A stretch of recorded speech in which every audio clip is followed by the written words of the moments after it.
Pandian store சீரியலில் அடுத்து வர எபிசோடில் தீபாவளின்னு கூட பார்க்காம நம்ம பாண்டியன் இருந்துட்டு பிள்ளையாரப்பட்டியில் அவர் பணம் கொடுக்கணும், போய் வாங்கிட்டு வந்துரு அப்படின்ற மாதிரி வந்து சொல்லிடுறாங்க.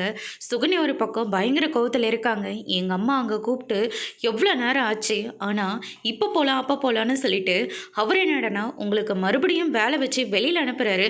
அவங்க பசங்க அவங்க பொண்டாட்டியோட அவங்க சந்தோஷமாக இருக்கலாம், மாமியார் வீட்டுக்கு கூட போகலாம், ஆனால் நம்ம மட்டும் வேலை செஞ்சுக்கிட்டே இருக்கணும்ல, எப்படி போங்க அப்படின்னு சொல்லிட்டு சுகன்யா கோச்சிக்கிட்டு அவங்களுடைய அக்கா வீட்டுக்கு போயிடுறாங்க. அதுக்கு அடுத்து தான் இந்த பக்கம் நம்ம பழனி இருந்துட்டு சொன்ன வேலையை செஞ்சுட்டு இவ்வளோ அவங்க அம்மா வீட்டுக்கு கூட்டிகிட்டு போனால் தான் இந்த பிரச்சனைக்கெல்லாம் ஒரே முடிவு அப்படின்னு சொல்லிட்டு நம்ம பழனி இருந்துட்டு பாண்டியன் சொன்ன மாதிரியே பிள்ளையார்பட்டிக்கு போய் அவர் மீட் பண்ணுறாரு. அண்ணே மச்சான் வந்து பணம் வாங்கிட்டு வர சொல்கிறாரு அப்படின்ற மாதிரி வந்து சொல்லிடுறாங்க.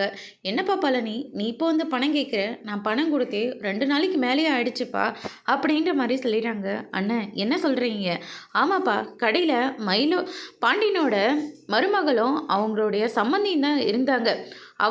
அவங்க கிட்ட தான் 10,000 ரூபாய் பணத்தை கொடுத்துட்டு வந்தானே, ஏன் அவங்க எதுவுமே சொல்லலையா அப்படின்ற மாதிரி கேட்ட உடனே பழனி இருந்துட்டு ஒரு வேளை பண்டிகையில் மறந்துட்டாங்களே என்னன்னு தெரியல, சரி நாங்கள் வீட்டுக்கு போய் பார்க்குறேன்னு, நீங்கள் எதுவும் தப்பாக எடுத்துக்காதீங்க அப்படின்னு சொல்லிட்டு பழனி இருந்துட்டு நேராக வீட்டுக்கு கிளம்பி போகிறாங்க.